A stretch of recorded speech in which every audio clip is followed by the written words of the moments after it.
Okay, greetings everyone. Keith here.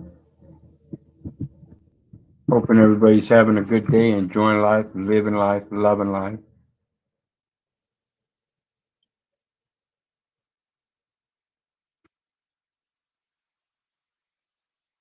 We're going to go over some right to travel cases, see what we find. I've got a bunch of cases that people have wanted me to do research on over the years and as it relates to the right to travel. And um, so I've got a list of them.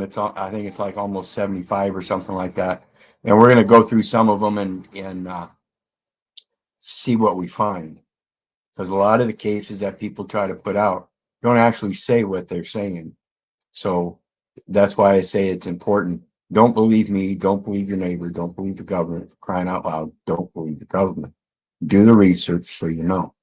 So when people are putting this information out as if though they're true fact finders, like on Facebook, and they have some kind of discrepancies, um, you might want to check those out. And particularly if you think it seems reasonable and everything, that some kind of comment would be made. A lot of them are, but yet some of them aren't quite so true. So again, it's important to do your research so you can actually make those quotes and stand by them as case law. So first one we're going to look at is Payne versus Massey. And before we get into it, I want to remind everybody, please hit that like, share, and subscribe button. If you're on Keith Little, El Perro, or Hecklebus, get on over to one of the others. And of course, there's PayPal links down there for anybody who wants to share some love. I certainly appreciate the contributions here lately. A shout out to all that support. Please keep it up. It's always a greatly appreciated benefit. Okay, let me see if I can find what we're looking for here. Let's see here.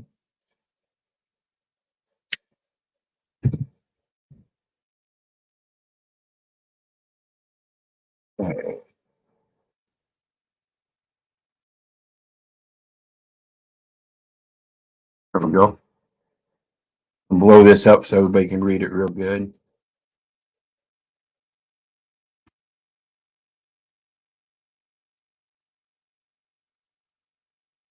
This is in Payne versus Massey, and it says, a license is merely a permit or privilege to do what otherwise would be unlawful. The object of a license is to confer a right or power, which does not exist without it. The object of a license is to confer a right or power.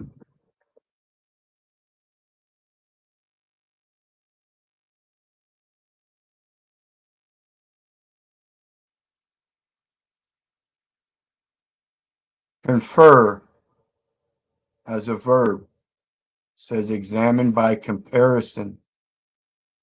In other words, it associates it as a like kind.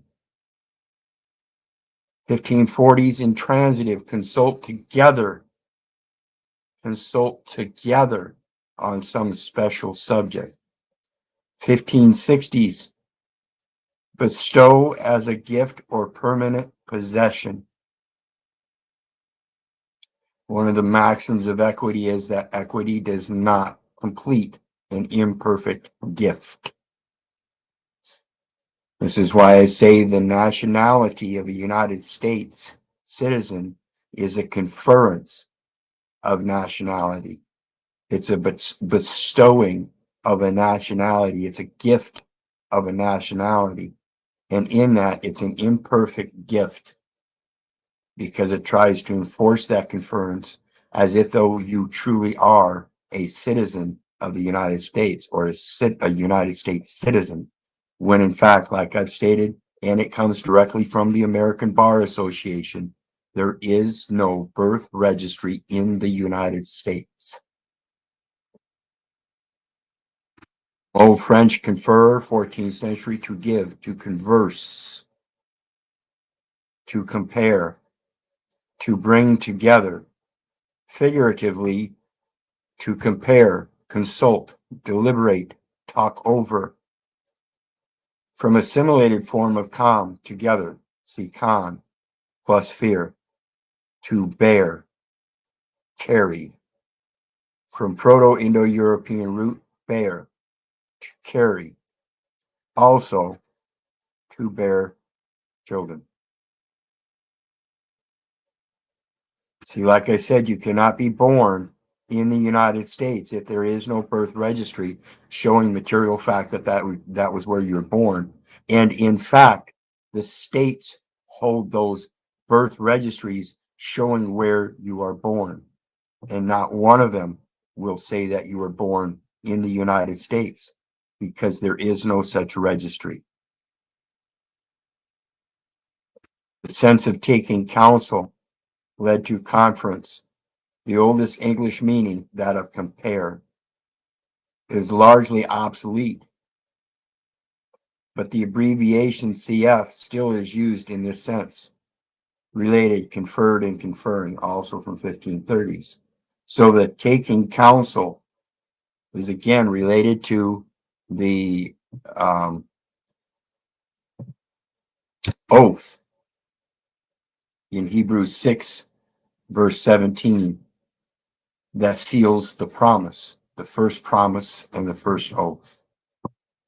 That is a conference unto anybody who is willing to accept it and seek his counsel. Period.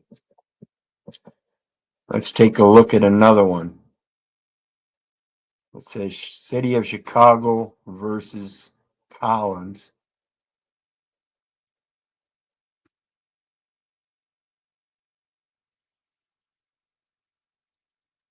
And supposedly, it states in there that a license means leave to do a thing which the licensor could prevent. Means a leave. Let's see.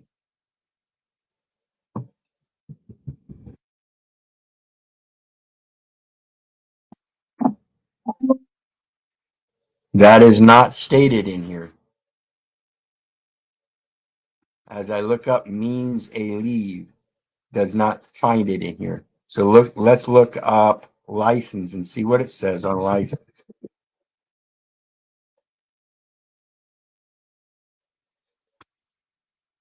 To enjoin the enforcement of an ordinance imposing a license fee on vehicles.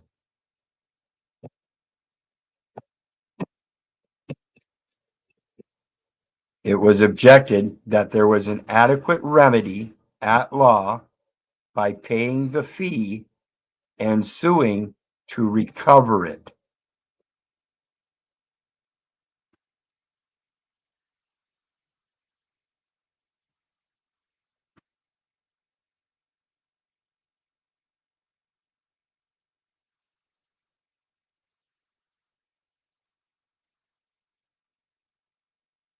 Even if the ordinance imposed a license and not a tax, as claimed by appellant, it is invalid because unwarranted by the statute.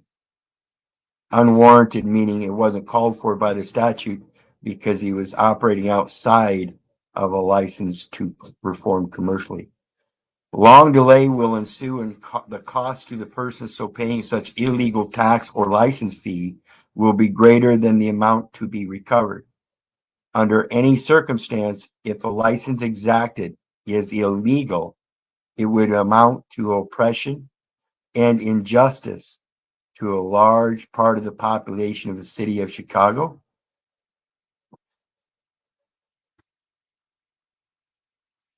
And this bill presents a case for the jurisdiction of a court of equity.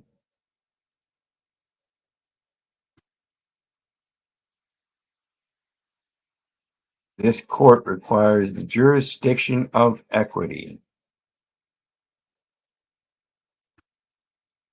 And this bill presents a case for the jurisdiction of a court of equity.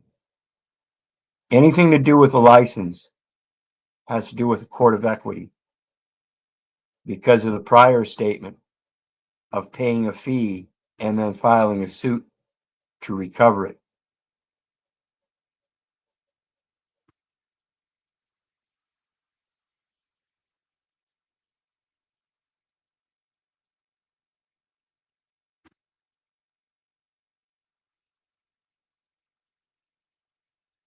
See what else might be in there.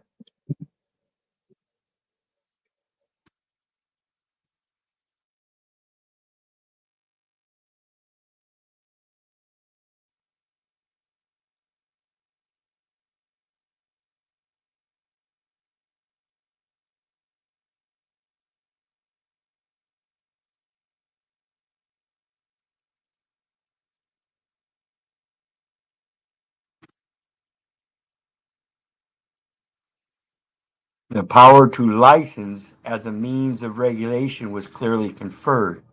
So anybody that's trying to say that they have the power to license you, it was granted to them by somebody else. So they are acting as a trustee, as a licensor.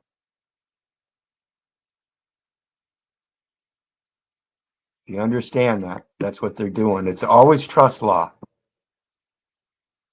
If a right exists in the city council to impose a license fee by way of tax on every person using wheeled vehicles thereon, it may in like manner impose such license fee for such use of the streets in every other manner of locomotion or travel, and reach the man on horseback or pedestrian walking along the same. In other words, what they're saying is that even if you're just walking down the street and the municipality, city council imposes a license, a tax to use that walkway, um, that's an unlawful licensing. That's outside the bounds of a commercial activity, which is the purpose of a tax. By way of tax, you have to be involved in a commercial transaction to be taxed. So if they impose a license fee by way of a tax code, they have to prove that you're performing commercially by walking across the street or walking down the sidewalk.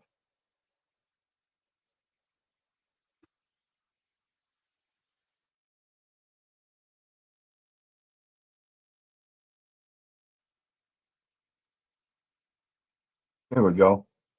The city may also regulate certain occupations such as hackmen, draymen, expressmen, and the like. For such regulations, if a police character having reference to the general welfare as a means of preventing improper exactions of extortion, and for the same reason, a license may be exacted for vehicles used in the transportation of goods and merchandise, or of passengers, or for other purposes of traffic.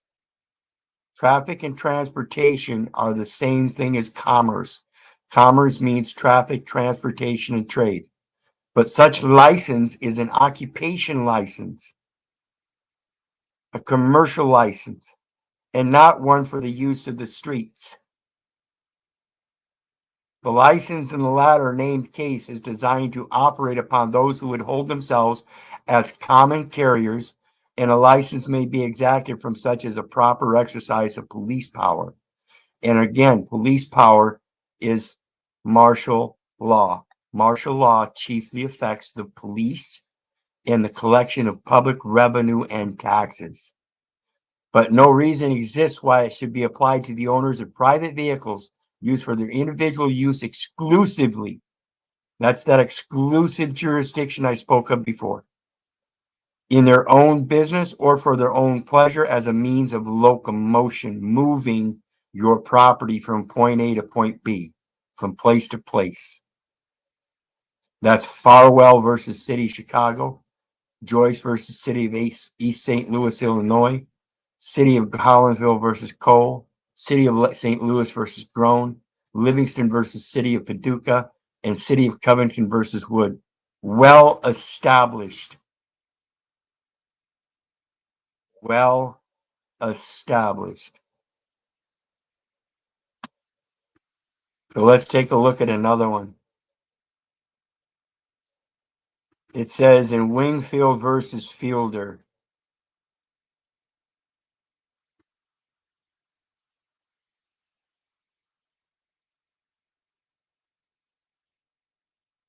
It supposedly says if state officials construe a vague state unconstitutionally, the citizen may take them at their word and act on the assumption that statute is void.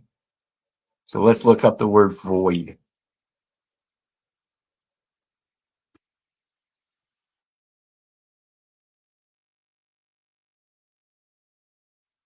The appellant makes two contentions: that Agricultural Code Section 11791, Subdivision B and C, 11792, Subdivision E, 14011, and Title III, California Administrative Code Sections 2450, Subdivision H, and 3093, Subdivision A, as applied against Wingfield, are void for vagueness.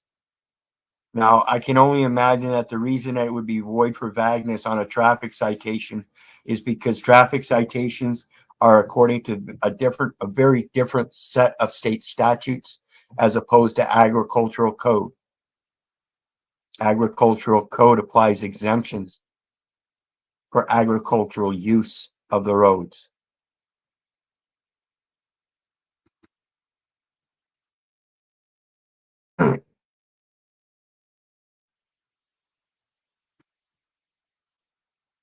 The void for vagueness attack, according to the findings of both the hearing officer and director, the substance of the offenses committed by Wingfield are that in two separate instances, he operated his equipment in a faulty, careless, and negligent manner. The finding in San Joaquin County case is that the negligent operation of the aircraft resulted in a failure to substantially confine 2,4-D to the premises intended to be treated and discharged at 2,4-D over the property of a person without his authorization. So we're talking about air traffic.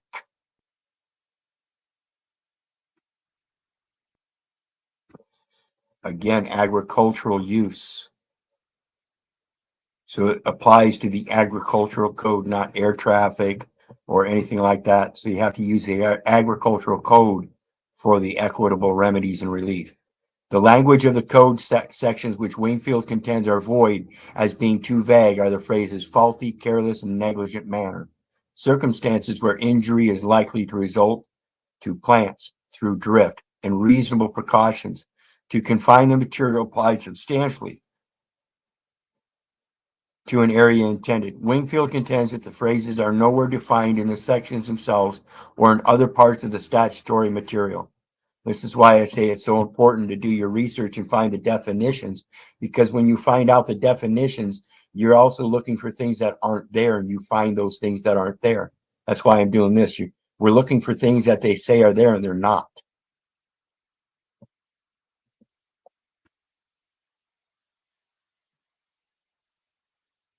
Statutes must be subjected to a void for vagueness examination. Civil as well as criminal statutes must be subjected to a void for vagueness examination. Okay? A statute must provide a standard of conduct to be followed and one by which the courts and agencies can measure the conduct after the fact.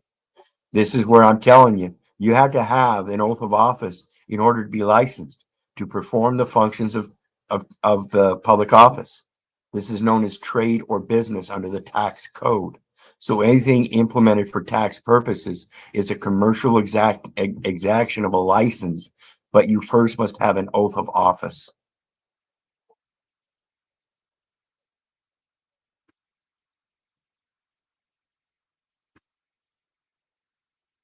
It is also quite apparent that there could be several no void for vagueness attacks on the language of section 2451. That's what I'm telling you. It only takes one, but you can find several in many of these documentations and codes and everything.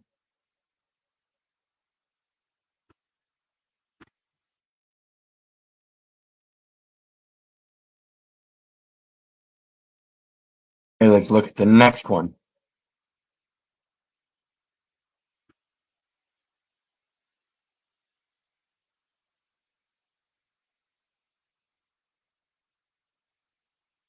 This one here.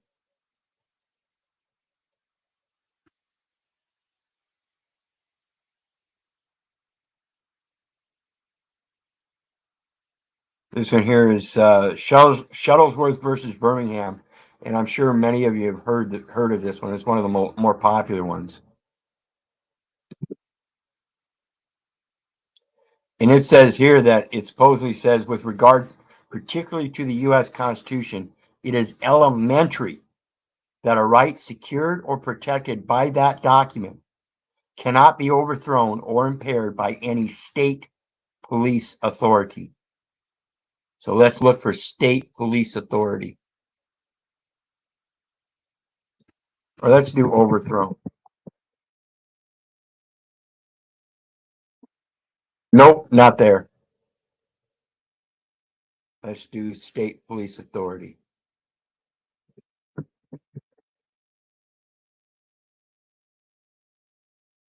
Nope, not there.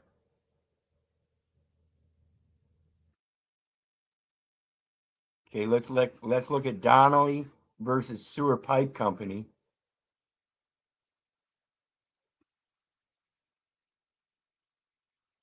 So you see what I'm doing here, folks? This is, like I said, this is a list of cases that can be easily researched and found out if the quotes you're given are even in those documents.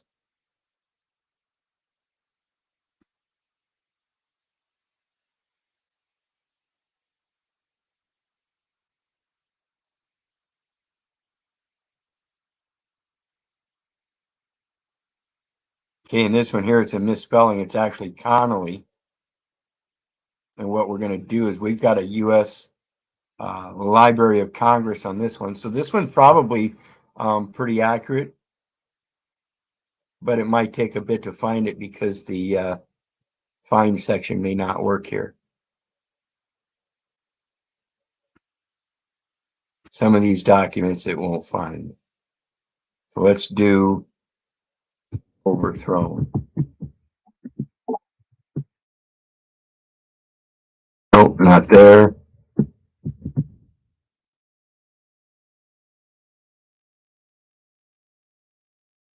State police not in that one either. So that one is a false quote, unless we go by this other one, which is the right to travel.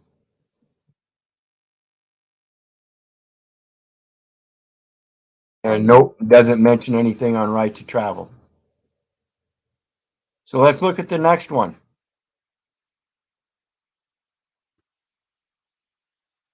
LaFarrier versus Grand Trunk Railroad. See if it's in this one.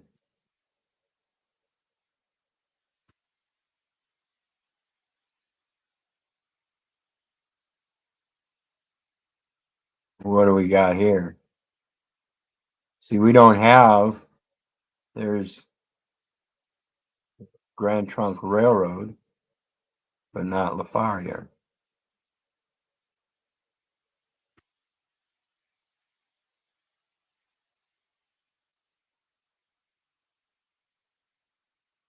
See what Harvard University. Grand Trunk.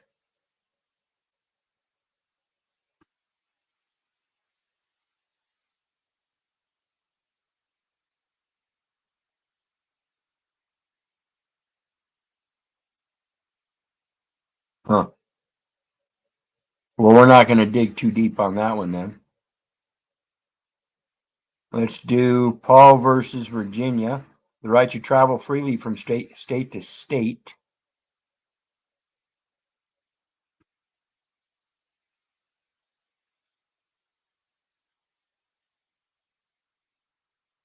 We're not going by EBT. We're not going by Black's law. We're going by discernment. We're going by reason and logic and the equal station in life. You know, that exclusivity to be self-determinate and not hand over some fear. That's what we're talking about. It's being able to stand your square and say, no, you don't have the right to tell me that I have to be able to pay somebody else as a third party intervener in case something happens in the future. That's an illicit demand. Not going to happen no more. Not here. Supposed to be lenders unto the nations. What are you supposed to lend unto the nation? The gold? The credit of the word of truth, pure and simple.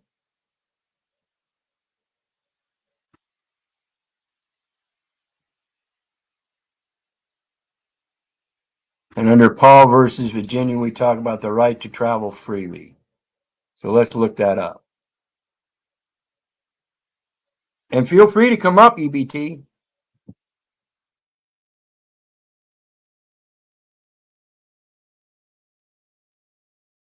Yeah, right to travel freely isn't mentioned in that one either. That's why it's important to look up these cases so you can sort through them and determine which ones you might want to use in your case studies. I've only found one so far that seems to have legitimacy.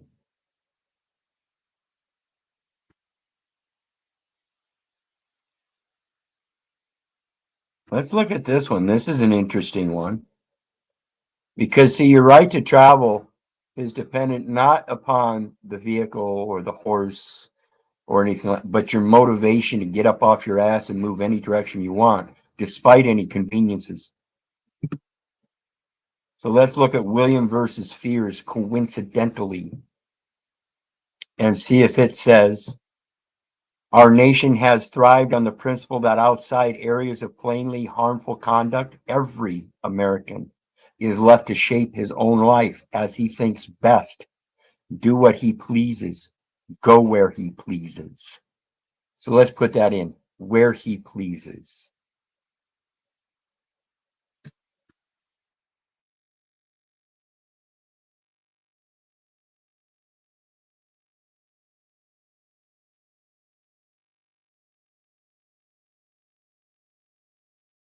Well, it doesn't say where he pleases, but it says right here, means not only the right of the citizen to be free from mere physical restraint of his person, free from mere physical restraint of his person, as by incarceration, but the term is deemed to embrace the right of the citizen to be free in the enjoyment of all his faculties, his functions, to be free to use them in all lawful ways, to live and work where he will, to earn his livelihood by any lawful calling, not by licensure and entitlement, but by a lawful calling where he expresses his artistic talents, to pursue any livelihood or a vocation, and for that purpose to enter into all contracts which may be pro per necessary and essential to his carrying out to a successful conclusion of the purposes above mentioned. Although it may be conceded that this right to contract in relation to persons or property or to do business within the jurisdiction of the state, within the jurisdiction of the state, may be regulated and sometimes prohibited when the contracts or business conflict with the policy of a state as contained in its statutes. In other words, 48 CFR 52.212-5 contract terms and conditions required to implement statutes or executive orders hyphen commercial items, commercial services. That means in order for them to be able to use their statutes at the state level for federal acquisition purposes, which is already a contract in play in public trust for public service, then you do not have to partake of the contract, but merely be the benefactor to the trust. Because otherwise, it is a contradiction and conflicts with the nature of your capacity in the trust as the benefactor.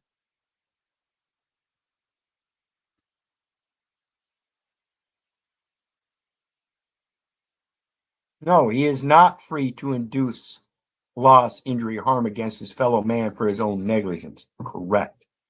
Again, we're talking about the harmful effects. Even though they may happen, the intent may not necessarily be there. But then a righteous man, knowing and cognizing and observing that he has, in fact, caused the loss to another man in his righteousness, if he be so well being, then his cup should overfloweth, even if he needs to be subservient in servitude for a while to make up that loss. You don't need the monetary system to have a third party intervener write down a contract for you. You can do it verbally and say, hey, I apologize. Write down a nice little document. I'm sorry my dog bit your dog. I realize the veterinary expenses may reach over a couple $100. So I agree to pay you $250 at this time. If you bring forth evidence that it exceeds that, I will then pay a certain sum above that, equaling those bills. Until then, I believe $250 will do. Here's a good faith payment of $50 to start it. I'll be back every week until it's paid. And I'll be damned if you're not so righteous that you come back the next week and pay him the rest of the $200 and say thank you. See, a man that is able to take care of all of his faculties doesn't need another man to teach him or tell him how to bring equity or to help another man recoup his loss because of his cause. A righteous man stands up and learns from his lessons and is always willing to be the servant to his neighbor under God and not some clown suit of a government. See, I am a public servant to my brothers and sisters, but it is only under the first original promise and oath. I don't need anything else, and I don't think you do either. That's why I say, if you want to come to me and talk to me in the spirit, we're probably going to get along okay. But if you start shoving papers down my throat, you're probably going to get your ass kicked. I don't like them. Why do you depend on paper so much? Why do you depend on somebody else's ideology so much? Why is it that you're a full-grown big boy or girl and you can't come to reason and logic of your own observances and make your own discernment? I think it's pretty pathetic that as full-grown adults, we still cling on to mommy and daddy's ideology, even though if we're scriptural, we know that it says there's but one Father which art in heaven. And that if we don't hate our mother and our father and even hate our own lives, then we can't follow Christ. I don't know what you people don't get about this, and I really don't care. Like I said, I love you, but I don't care if you don't love me back. I really don't.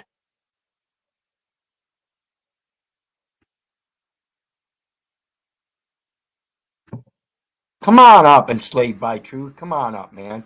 Quit doing this. Make this actually pragmatic. What do you mean pragmatic? Tell us. Dogmatic, pragmatic, asthmatic, laundromatic. I don't care.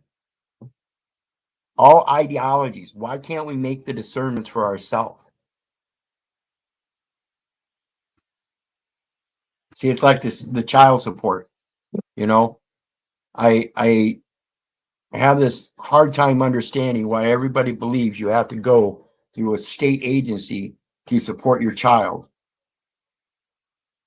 I can see where you can get indoctrinated into that because I was for a while first. But you have to realize the only thing that this state is doing is destroying the family because everybody believes that this fatherhood, this patronymical fatherhood, is to their benefit. Again, it is not a benefit. It is to your destruction. It is to your perishing. That public education system does nothing but indoctrinate you into the subliminal advertisement of all kinds of news and entertainment and drama and everything. And that's to pull you into the words that are false, fictitious, imaginations and ideologies for somebody else.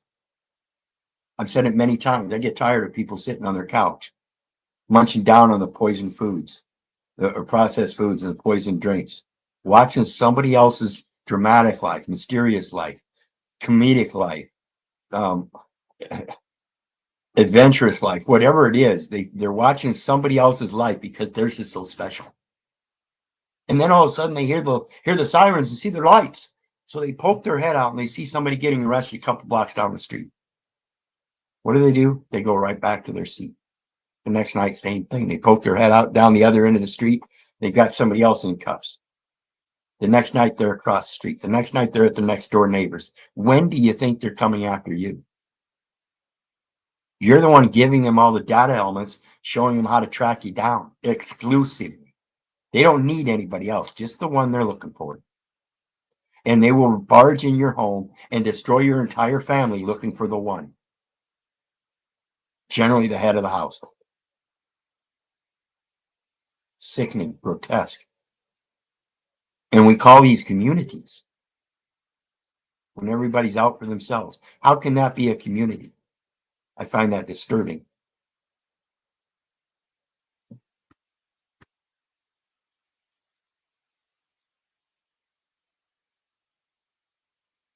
It doesn't mean to literally hate your parents. It means hate the fallacies that they live.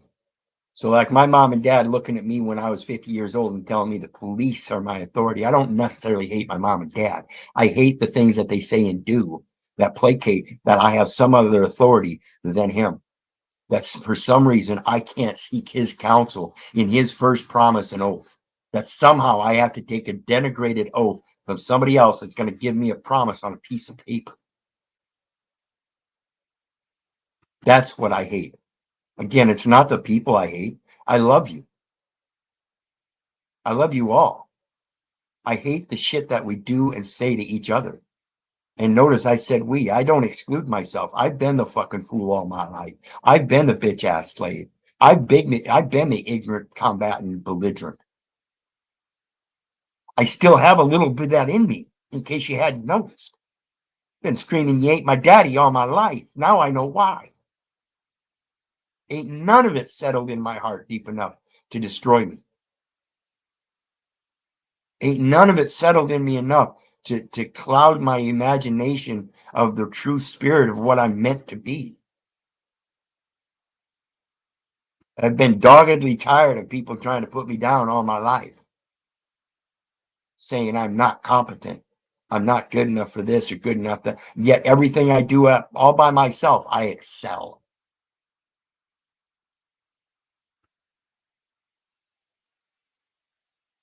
Ah, well, we do have a few comments, so let me drop that link for anybody. Feel free to come join the panel. I'm going to pull up another one just in case we continue on. We're at 9:40. Kent versus Dulla. See Vestal, freedom of movement. 41 Iowa L revised 6, 13, and 14. Let's pull that up and see what it comes up with.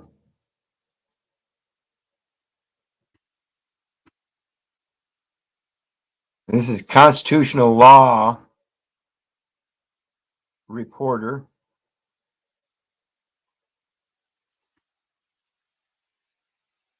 We can do 8 hours enslaved by truth. Like I said, I got over 75 cases that people have sent to me that I want to look over yet that I haven't been through as it relates to supposed travel rights. And that's what I'm doing now. I'm going through it with you guys. You know, this is one here that says the validity of restrictions on the freedom of movement of particular individuals, both substantively and procedurally, is precisely the sort of matter that is the particular domain of the courts. And I find this,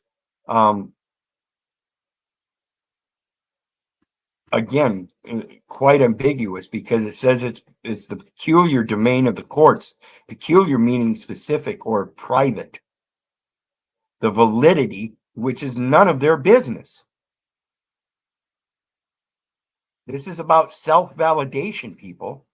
Has nothing to do with the courts deeming you valid. Your presence is valid simply by the Jeremiah 1:5. Before I formed thee in the belly, I knew thee. Before thou was cast from the womb, I sanctified thee. I ordained thee a prophet unto the nations. Therefore, earlier when we were talking about the conference of a license, that's the same thing as the conference of that nationality. It's just a gift. You don't have to accept that gift. And if you do, equity does not allow incomplete or an imperfect gift. Equity does not complete an imperfect gift. So let's look up validity.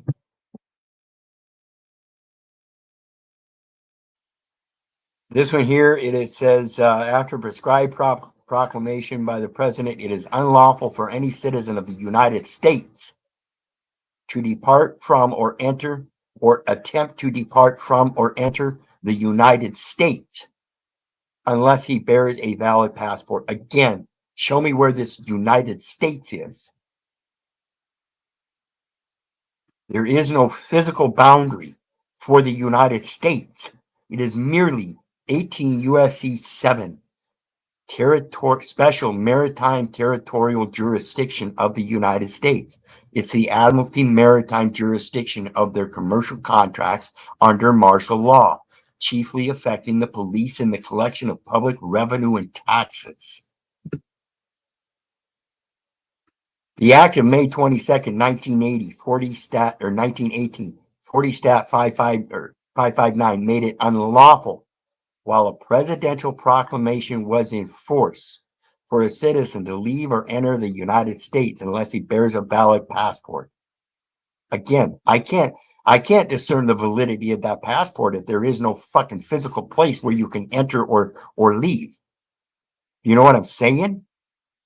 It's merely a territorial entrance in a fictional overlay. That means it's the documentation only. Therefore, it's just the validity of the documentation according to the one publishing it, who has the freedom to express that. You do not have to believe it.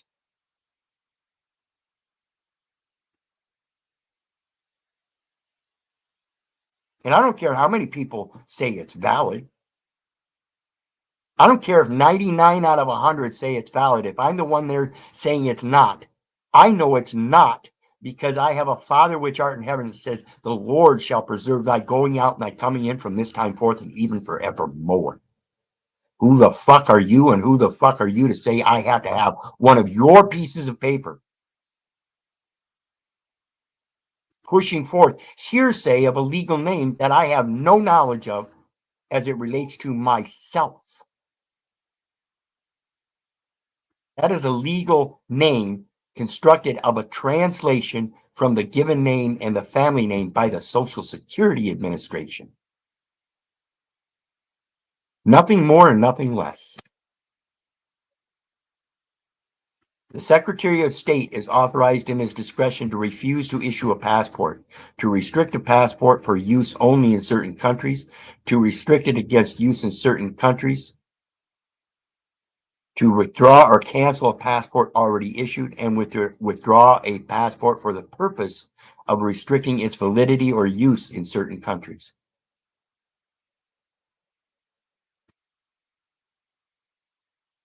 Greetings, folks. We have the Fallen and Aaron here. Greetings. Greetings.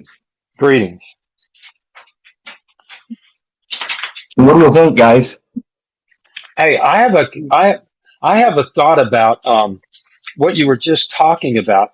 It's in my head. I'm picturing it's like gates into a city, and trying to figure out that fictional thing of that corporation of show me the United States.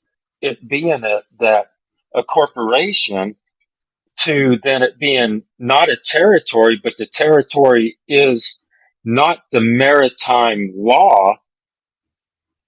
The maritime law is a gate into the corporation where um I almost want to say the passport, even the passport seems like it's a gateway, or they try to formulate that paperwork as being a gateway even into the territory to try to Right. distinguish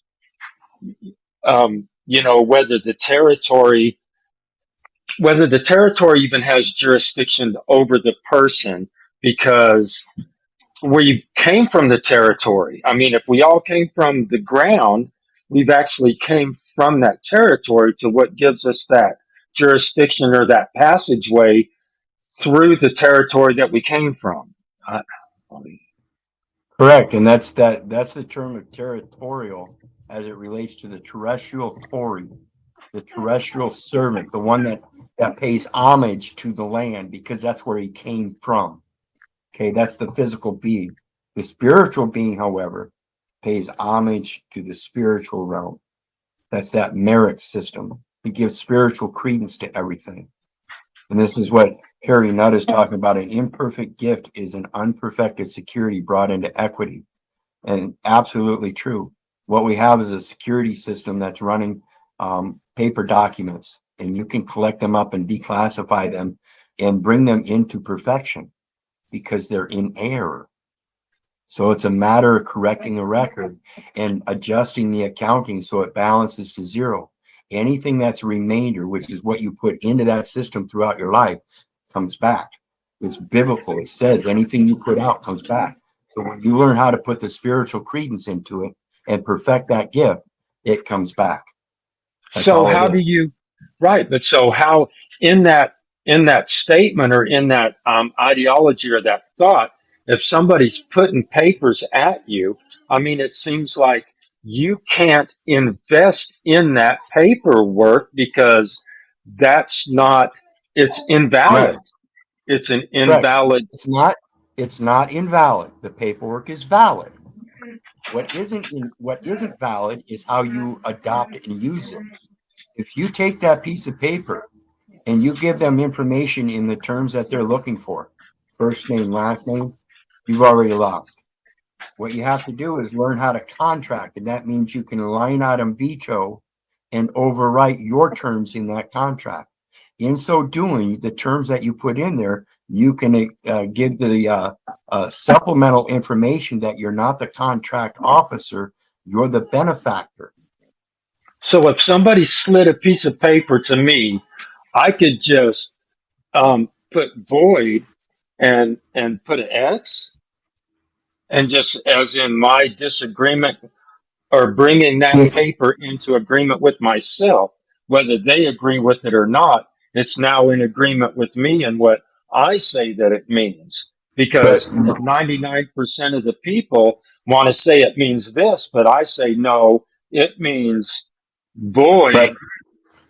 But again, if you're adversarial about it and you don't accept their offer in good faith and put the good faith into it, then you're also acting in dishonor just like them. So again, So if you it's want parlaying. equity, right? So you have to, in order to receive equity, you have to bring equity. That's what you're doing. It's an imperfect gift that they offer you.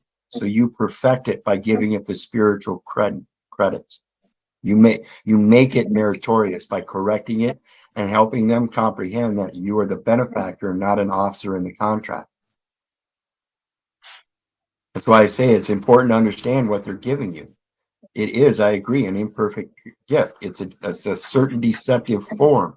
But when you learn the language on that, again, Isaiah 54:17, no tongue shall prosper against you. You shall rise up in judgment and condemn those that would do such things.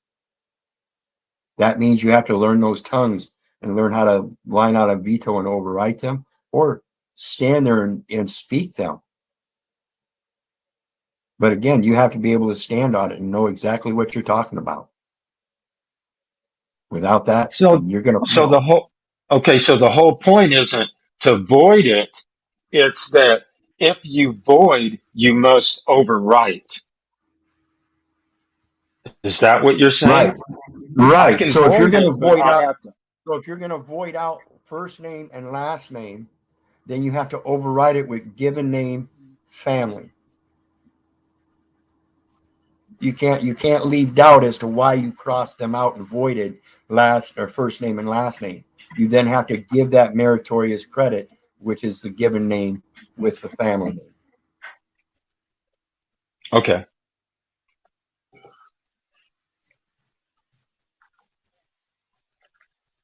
Same thing with like the So is address that email. is that then goes with like when you say you create a stamp or whatever? Do you then in your journal? Do you then classify who you are, or you actually have to go somewhere and discover who you really were and bring that forward to Um, overwrite what you void? you don't have to bring it forward. All you have to do is express it. Again, it's an express trust. So you don't even have to technically. You don't even have to give a given name or family name or any of that. You can express the trust and your capacity in the position. Give them a number in lieu of a name and address, and they gave you a number. They gave you a couple numbers, and you can use both of those numbers in a couple different ways. Okay, I see how that goes back to the card that has a number on the front and the back. Is that where that leads to, is what you're saying? In the Right. number? And I'm gonna show you something here, guys. Um, EBT's down there running it again, and I got to give it to him. He knows what he's talking about when he wants to question things. It says, "Why does one need to accept these presuppositional metaphysical properties in the first place?" I'm going to show you something for people that have patience.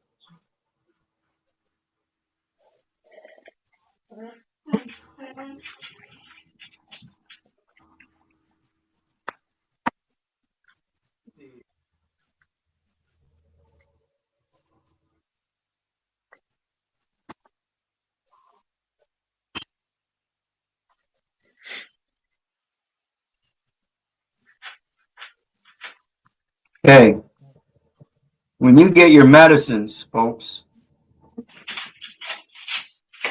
did you know they're using you as an investor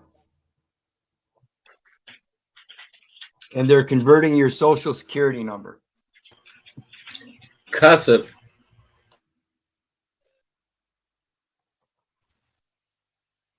and your last name? See that? That's the last name over here in black and white. And then that yellow, that's the firm name. And notice they put it in the military style, putting the last name first and then the first name. That's Admiralty. That's maritime. Is that a contract that you're showing, or is that That's a uh, prescription. yeah, but I mean, it's in a form of, like you're saying. So is Right, that in a form right. of a But I'll show you contract? the contract. Let me see if I can find it in this pile here. I've got the actual contract.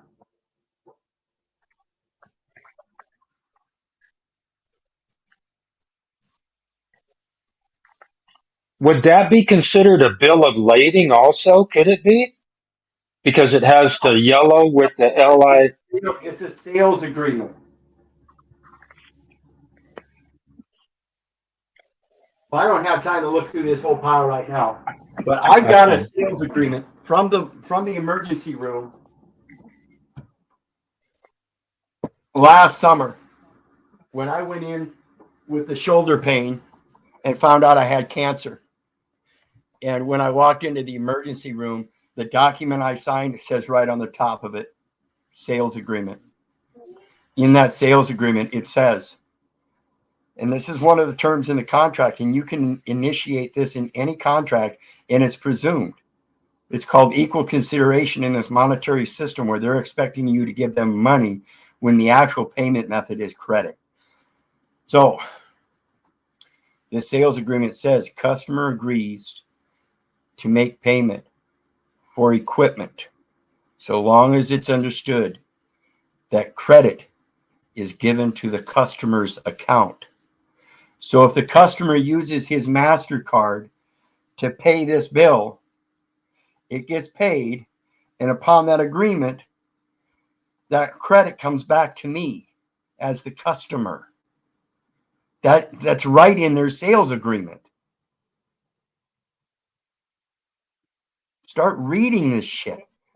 I Understand think something's wrong if you've got a MasterCard credit card and you issue it to the store and they give you a receipt. You read that receipt and it repeatedly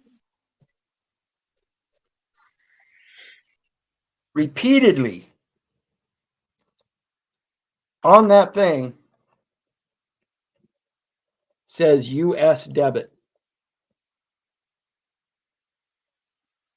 I don't know if we can get that to clear up here. U.S. debit. Now, how is it you use a credit card that has your name on it and get a receipt that says U.S. debit? You've been doing it all your life and don't pay attention. And again, we've been doing it all our life. I'm finally paying attention. I'm trying to show people, and everybody says, oh well, it don't mean nothing. What do you mean it doesn't mean nothing? It means something's wrong with the calculations. Something's not going through like it's supposed to. It's stopping somewhere in the system. It's going out and not coming back. It's coming back in a different form. It's like that battle Oh, of the forms. It's coming back because if you said when you said, it "Hey, comes back if in this paper form, and you're supposed to be able to turn these back in the Bureau of Fiscal Services for redemption. Full acquittance and discharge in the interest of the United States and for the account of the United States to clear their debt. I'm the lender unto the nation. This shouldn't have caused a debt against the United States. If I'm the one lending unto the nation, how come it caused a debt? that's the incorrectness because their claim is it's the debt's supposed to be upon you, but you're then in the way that you're reading it or not, or the uh, is that the debt can't come back on you because it goes to the United States because you're a citizen. That's the claim. That identification is a legal name. But when they put it on the card, it ends up being the trust title. Now, let me explain something to you gentlemen out there. All you boys with the selective service number. EBT made another good point.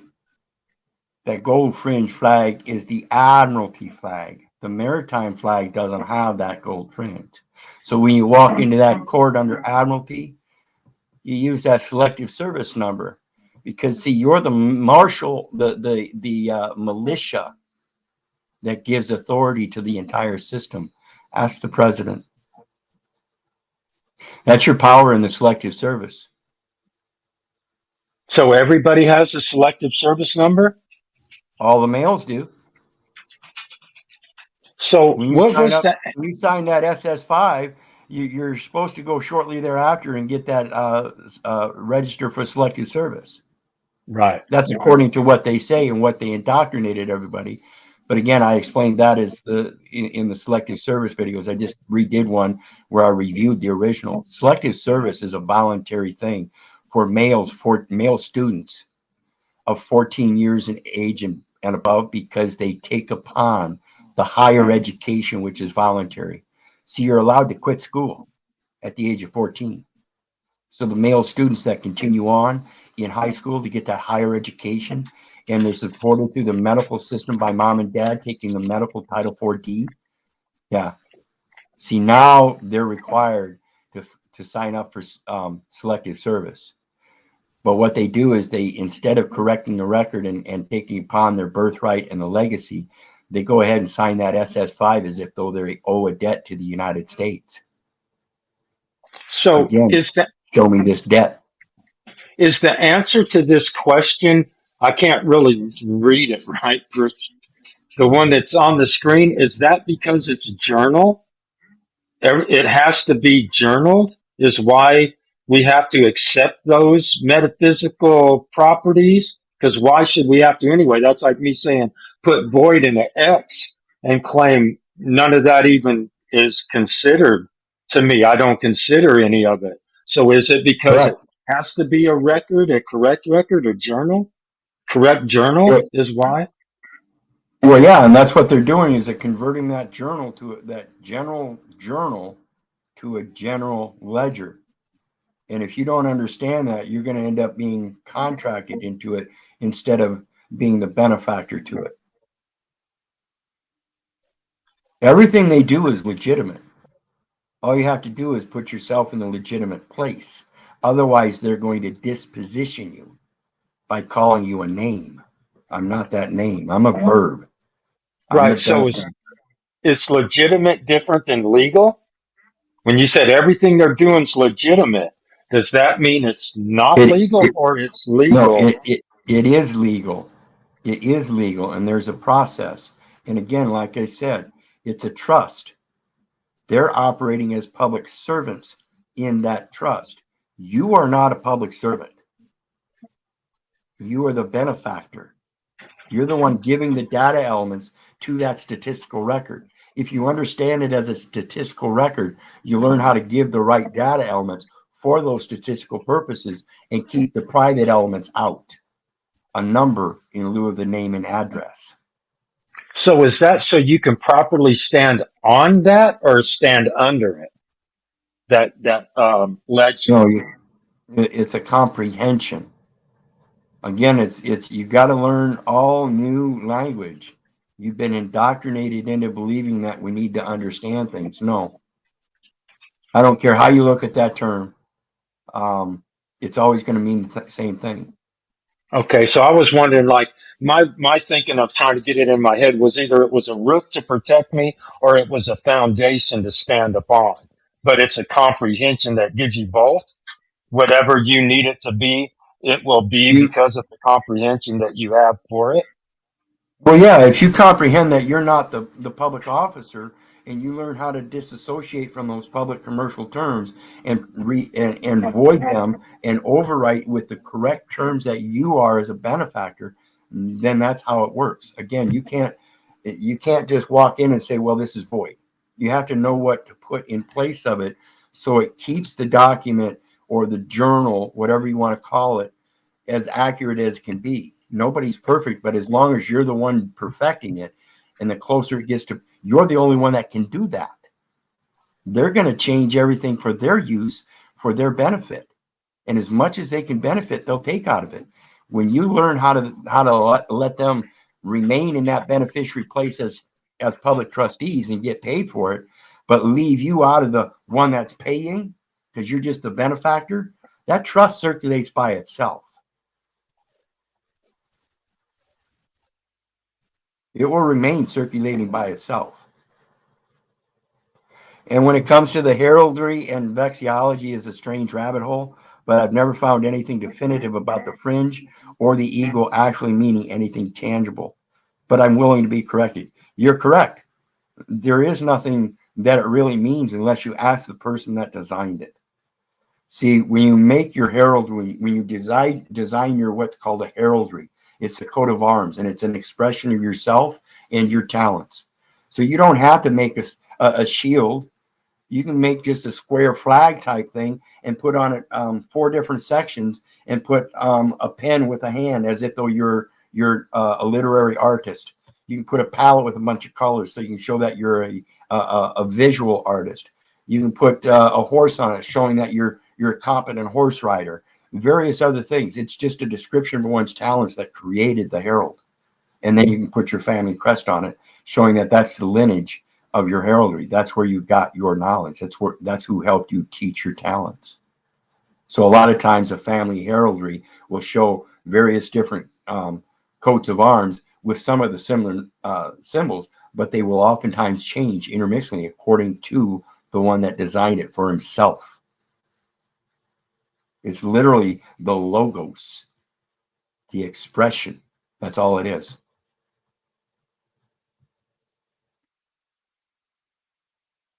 Yes, the right to bear arms. Absolutely. It's the right to armorial bearing. Because I don't need to fight anybody. If I return to my armorial bearings and have people chasing after me, they're going to be chasing after the love that I have to offer and not some weapon. Granted, I have no problem using a shovel. I have no problem using a fork. I have no problem slamming somebody's head on a hot grill. I have no problem doing those things. But that is not my true essence. My true essence is to show my talents and not to fight. That's my right to armorial bearings.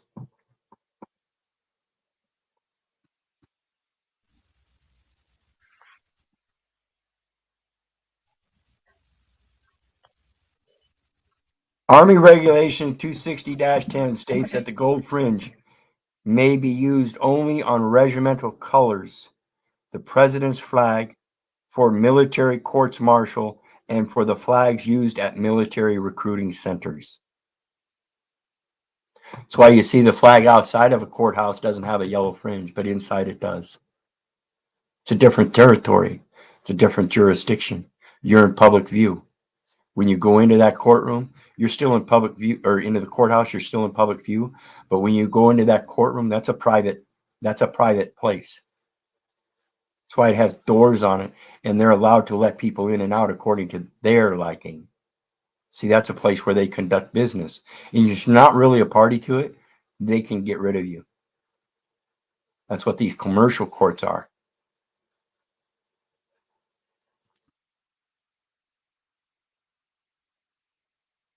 Anything attached to a Title 4 USC 4 USC 1 or 2 flag mutilates the flag, and under Title 4 USC 3 carries a 1-year prison term. Absolutely.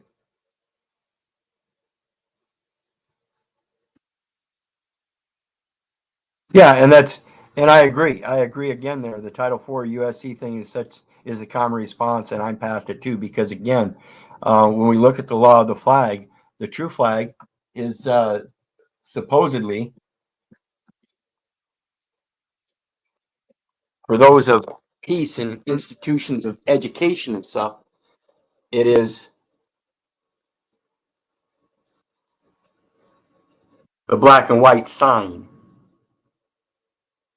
Non-combatant, no weapons, institution of peace, health care, welfare, teaching, such as that.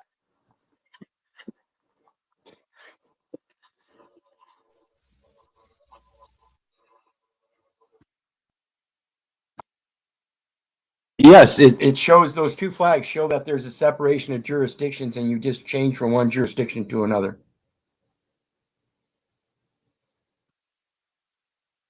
And here we go. Yeah, we all know that the Postmaster General had the Title IV flag, blah, blah, blah. That's a military post. That's a military post. Let's see here.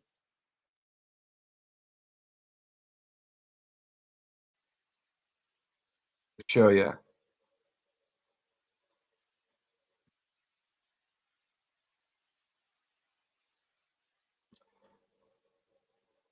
And you can see where this is at. This is from the Marine Corps. Oops, went too big.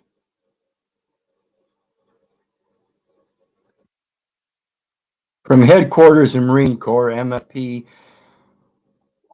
3, Postal Affairs, Distribution List, Recommended Warrant Officer, Postal Criteria. Warrant Officer. All warrants have to go through the Postal Service, folks. Title, Postal Officer. Summary, postal officers are special staff officers who manage postal operations and postal service support at Marine Corps installations worldwide and during contingency operations. They serve as installation official mail managers, special staff officers to the commanding general, who is the director general of the International Bureau, liaison to the Military Postal Service Agency, and local U.S. Postal Service, postmasters for all postal related issues, and conduct post office inspections and audits.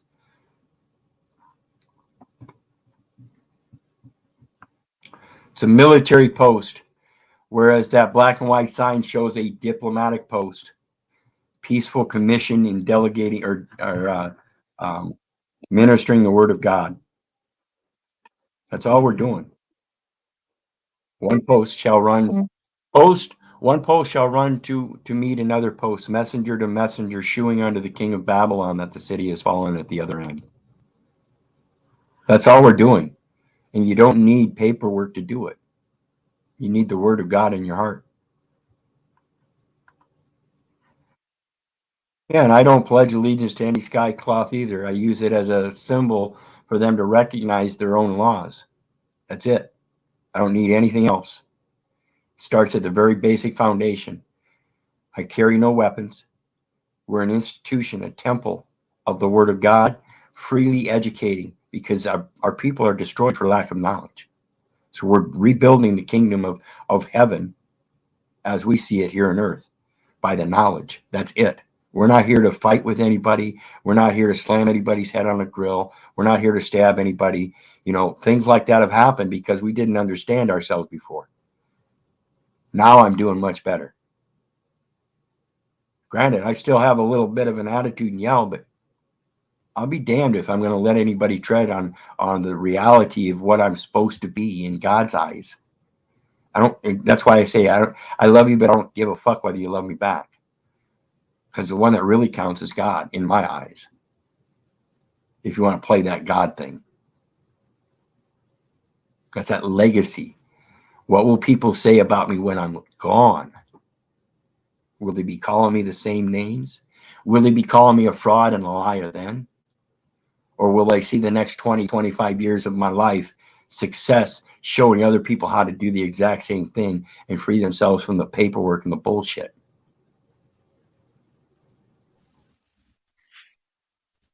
Well, it's not going to matter what anybody calls you because if you correct the record, it's what the record claims, right? Exactly. That's why I'm trying to convince everybody I don't need to correct myself. I've already done that. Now it comes time of correcting that record that I helped institute as being so false. That's my responsibility. That's where I gain my marriage back is by being able to teach everybody involved that there really is a peaceful, equitable resolution rather than trying to come after me with warrants and throw me in jail again. That ain't helped in 93 cases. I'm bringing a So, solution. so is that why the force is there? Is because the record is corrupted? If the record was never corrupted, there would never be a force behind it that was a punishment for the wrongness of the record. Well, the corruption begins in our own education. Again, it's gotten worse and worse over the eons where we forget to teach our children spiritually. See, it wasn't until the 1840s that we had a public education system here in America. Think about that. 1492 until 1840. This is a very short program that's been running that's destroying us.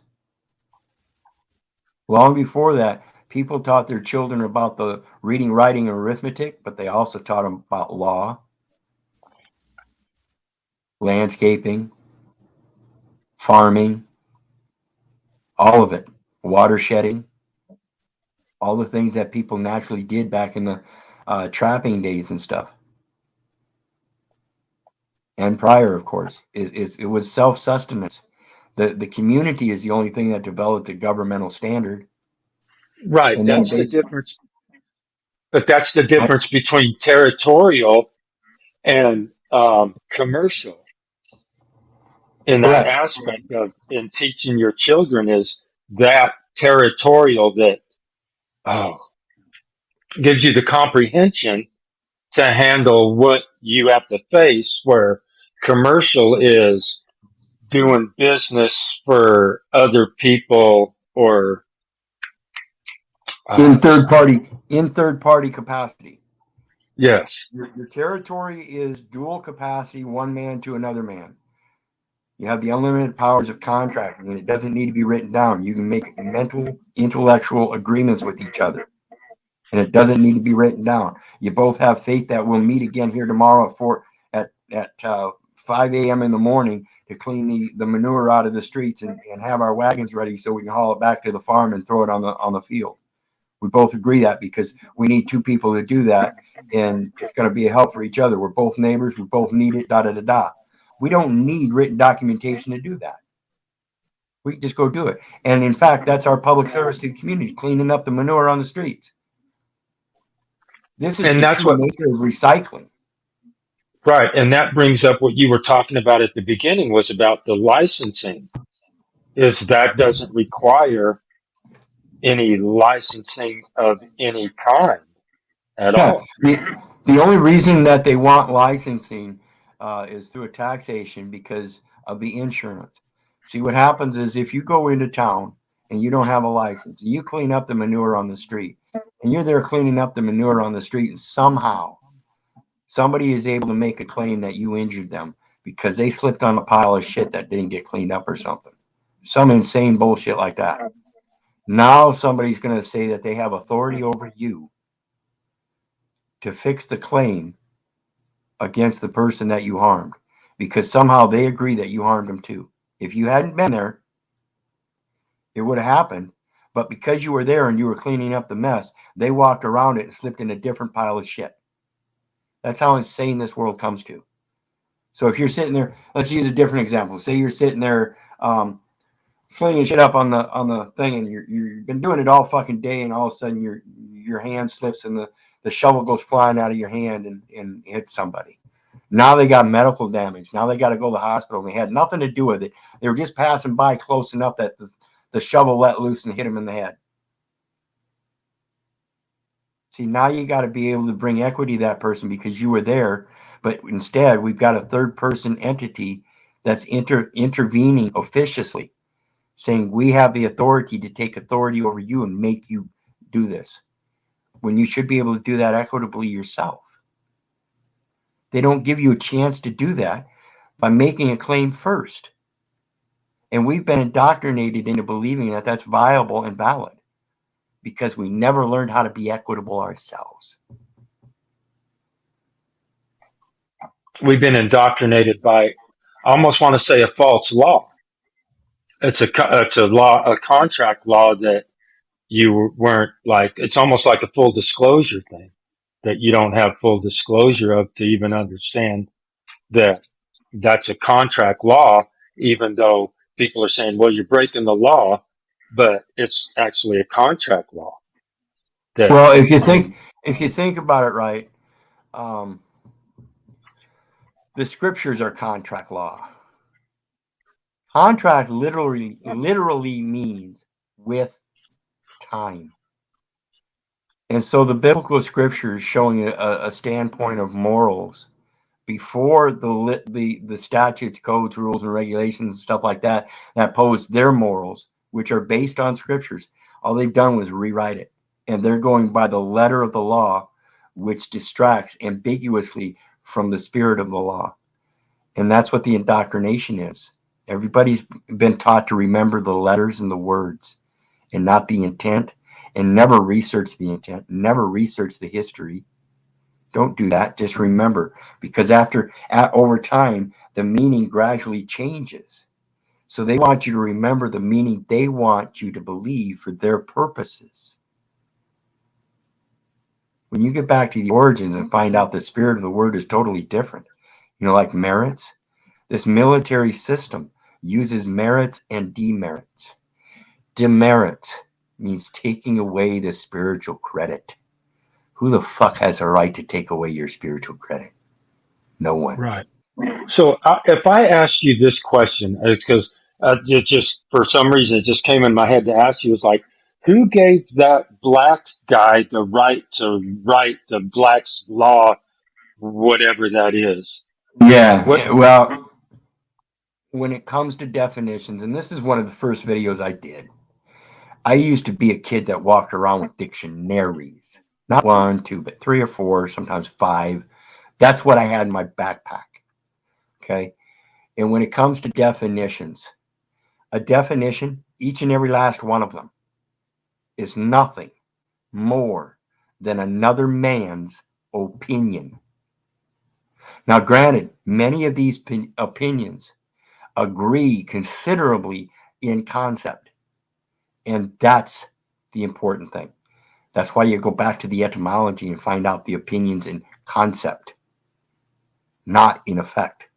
Concept, in the spiritual sense, already imports into it a good effect.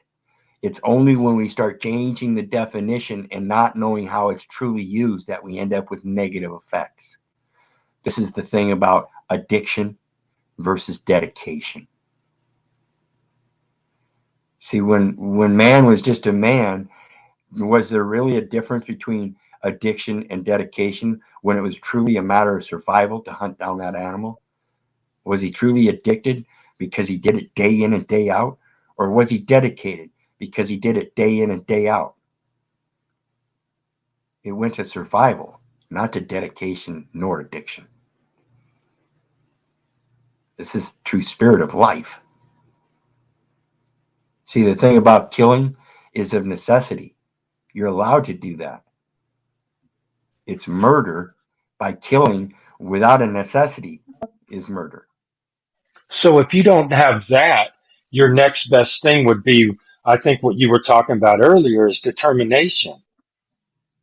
Is right there Correct. has to be a determination for you. It's not an addiction, and it's not a then the next thing has to be you have to be determined. Yep. You have to be able to um, observe and act intuitively as well.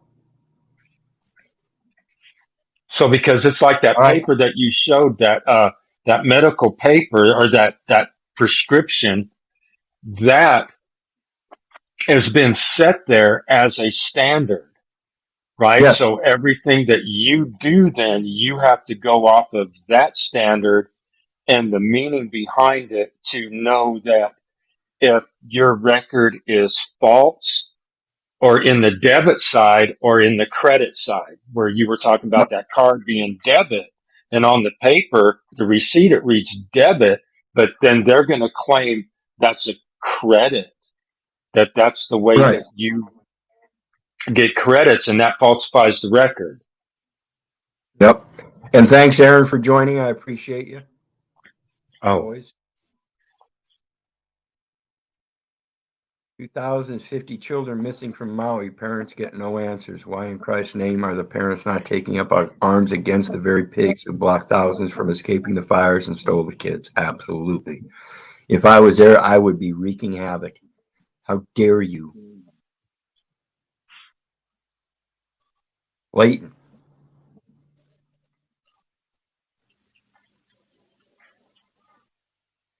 Well, anyway, that, folks, oh. I'm going to cut it for tonight, and we'll be back with more research and stuff tomorrow night, hopefully. In the meantime, I want to thank everybody. Appreciate all of your support. Be sure to hit that like, share, and subscribe button. And the following, any last words before we take off? My last word's going to be gratitude. Thank you for letting me up because I've been watching some things and it just seemed like today was the way you were talking is I got questions answered for myself too. So I appreciate that and you taking the time. Yeah, the more you guys take that time to look over the paperwork that you've been filling out. I don't care if it's the new paperwork you're filling out or going through your files and pulling up all that old paperwork. I know you're keeping it. It's obsessive compulsive because you think you have some authority that's going to come asking for it, so you keep it. Pull them out and look. Start reading that stuff. Find out what that stuff means. There are not just words that have definitions. There are certain phrases that have a complete definition themselves.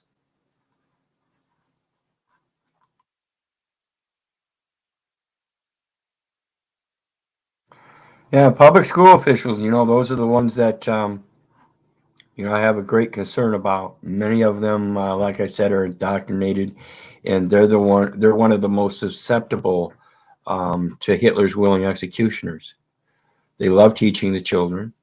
It's a great position for many people to hold an honorable title, and many people look upon them as an honorable being doing such honorable things.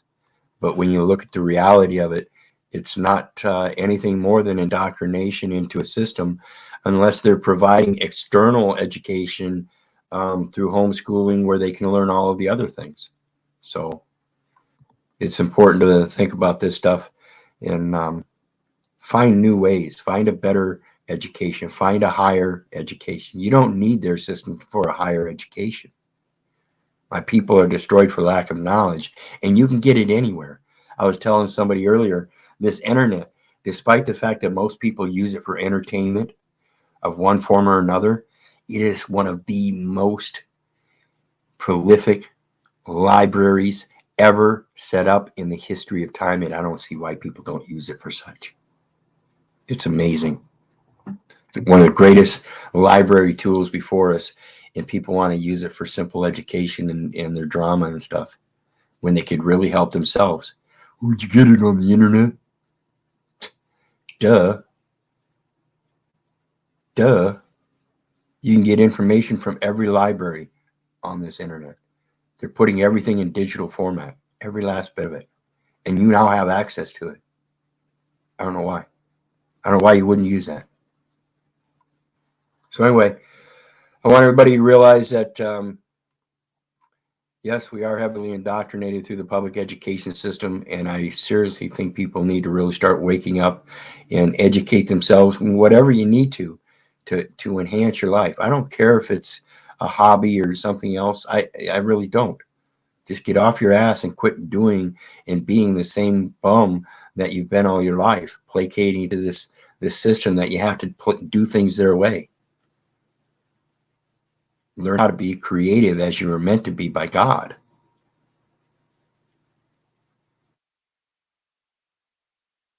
Exactly. I'm not a violent man, but I'm also not a mark. The time to act has long gone and went. See, I grew up, like I said, stabbing people with forks and hitting them with shovels, slamming their heads on grills. I'm not going to play those games with people. But remember, the violence only comes when it's brought to me. Otherwise, I'm the peaceful man. I always try to be. I only enforce what I see as my validity. And you'll notice none of those kind of events are on that public record and that criminal record. Why do you suppose they're not in there? Either they didn't happen and I'm just telling you lies, or they happened and goodness gracious, the authorities at B thought I was right about doing it. So think about this stuff, folks, and learn how to discern for yourself who and what you really are and what you're supposed to be doing in accordance to God's eyes. Quit depending on what everybody else is telling you who you should be and what you should do. Even your mom and dad. Learn how to do the things you need to do to make a better world. That's all. Anyway, as I go out, I love you, but I don't give a rat's ass whether you love me back, guys. So God bless you. Have a good night, and we'll see you next time. Bye now.